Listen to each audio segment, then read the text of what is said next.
Hello and welcome to another edition of Country Reds. Where am I? Obviously, I'm in the kitchen.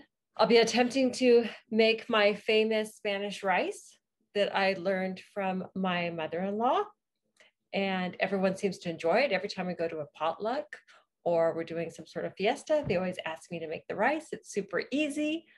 Now, if you ask my sister-in-law, this isn't quite the recipe, but from what I remember, this is the recipe. So if you're watching, Christina, this is what I remember. Okay, so let's go ahead and get started. I hope everyone's having a great day. All right, so this is all that you're gonna need, and you can do this with me if you would like. All right, so you need 2 cups of long grain white rice, okay? You're gonna need chili powder, cumin.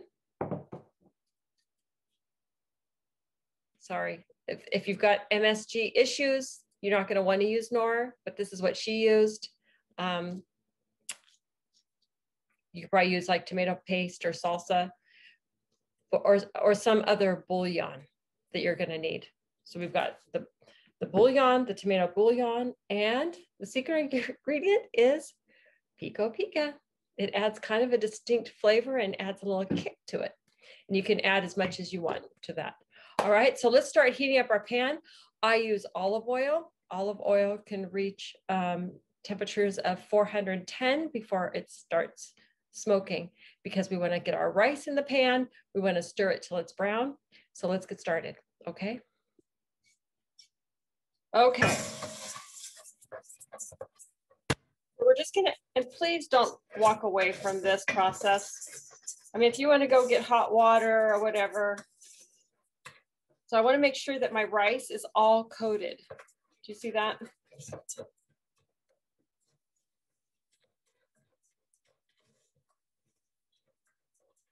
it's all coated with oil. And I probably have it on the flames. Ow, that's hot. Pretty, sorry, this side was really hot. Okay, gotta be smarter than the pan. Okay. Now, every time you use, obviously, rice, you're making Spanish rice, however much you make, you're always gonna double the water. So I used 2 cups of rice. I will be using, you got it, 4 cups of water, okay? So we're gonna go ahead and let this get brown. And we're just gonna kind of keep stirring it.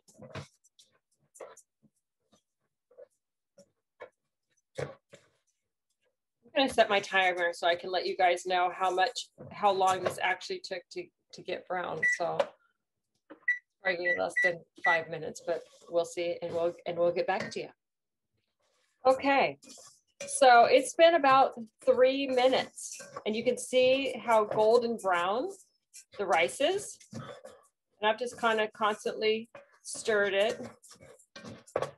Make sure you don't get any dark spots. All right.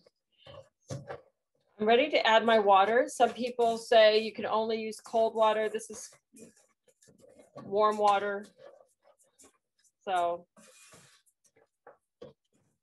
we're on a well.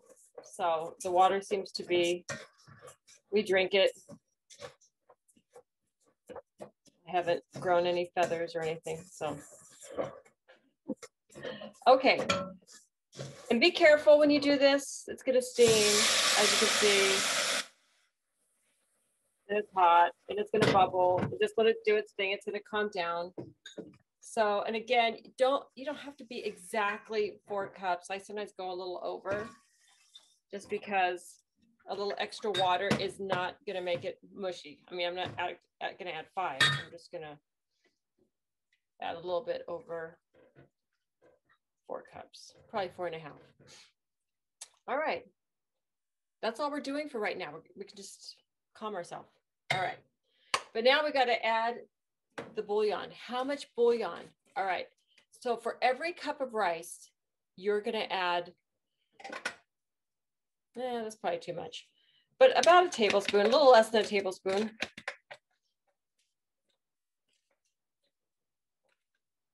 Kind of a big spoon. I wanted to use my my chicken. So use a tablespoon per cup that you're going to use. Didn't quite fill it up. Okay. And it's just resting. See how pretty that is? All right. So this gets the tricky part. Well, how much cumin and how much chili powder? So as in what we hate our mothers doing is what I do. So I put it in the palm of my hand. According to how much. That looks good. I just don't think you can mess this up. I don't think anyone's going to say, oh, wow, that was too much cumin. And I have my chili powder. And again, I do the same thing. I just put some in my hand and go, yeah, that looks right. Okay.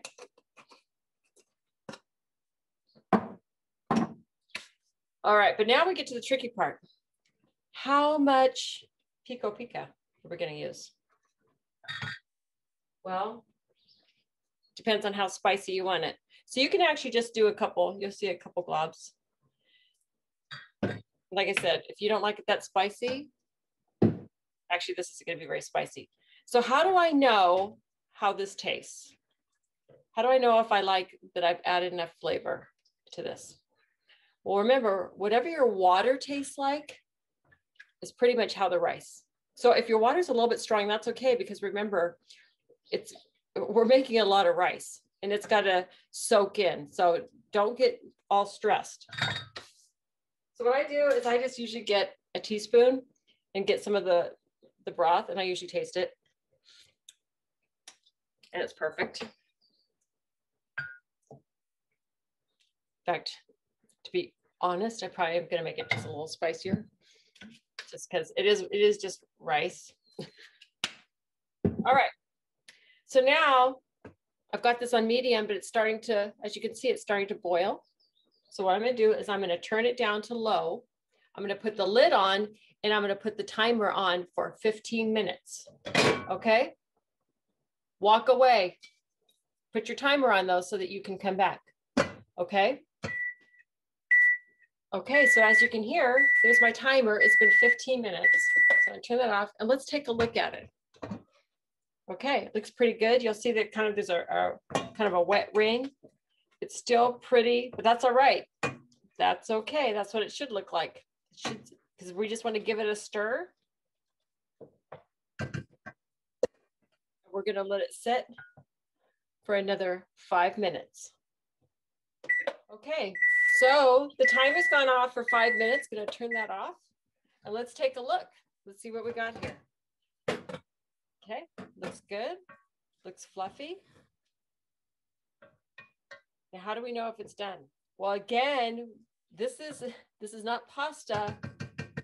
We don't want it al dente to the tooth. We want it to be creamy. So I always get a fresh spoon. I'll take a little bit. I'll taste it to see how it is. Blow on it, please. Okay. This could use a little bit more water. So I'm going to go ahead and I'm going to add a little bit more water. So I've added a little bit more water. I'm going to put the lid on for 5 minutes, and then I'm really not going to look at it again. That way, if you're having a dinner party and you've got other things to do, once you're done with your rice, so after 5 minutes, it's going to be way done. I mean, it just needed like a little bit more water, and it needed just a few more minutes because it was very close to done. So then I'm just going to let it go. So after 5 minutes, I will turn off the heat and just let the steam, and it will be perfect. You'll see. And that way, if you're making tacos or you've got other things going, this is done. This can be pushed back to the back of the stove and served when it's ready. You'll see. All right, there's that annoying timer again. It's been 5 minutes. Now, usually I would just turn off the stove and then start making my other things. But again, as you can see, I would show you, see, I always have a lot of spoons because when you're cooking, you want to try stuff. Don't just be surprised while you're sitting at the dinner table and everyone's face goes, you added salt when you're supposed to add sugar. All right, so let's go ahead and give this another stir. I have it off. Looks good. And if it seems like it's a little mushy, don't worry about that because the steam is going to dry it out. And you'll see it will be perfect. Just give me a little stir. Let's give it a little taste. Blowing on it. See, because it's perfect. It's good to go. Let's get the party started. All right, so our rice is perfect. It'll go with tacos. If we've made some beans, in fact, I'll show you how to, maybe one day, how to do that in your Instapot. So easy, so simple. And what's not to love about just having a bowl of rice? I like it with a little dollop of sour cream, but that's just me. Okay, my little glitter hens, I hope you learned something. Please feel free to try the recipe. If you have any comments, have any questions, leave me a message. Otherwise, hit subscribe, ring the bell, and I will see you next time. Goodbye.